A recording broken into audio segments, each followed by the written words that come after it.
Yo sé que estás ahí, en la primera línea, jugándote la vida por salvar la mía. Lo puedo sentir. Yo sé que estás ahí, casi, casi sin fuerzas, y no tengo manera de darte las gracias por luchar así. Tan solo prometer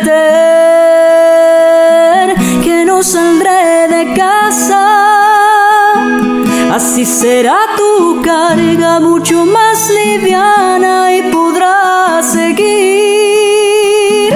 También prometo que cuando me necesites, yo correré a ayudarte como hiciste tú. Solo confía en mí.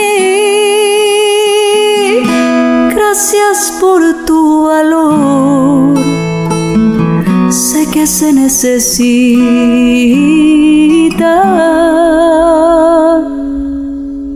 de un corazón enorme para hacerle frente a la muerte.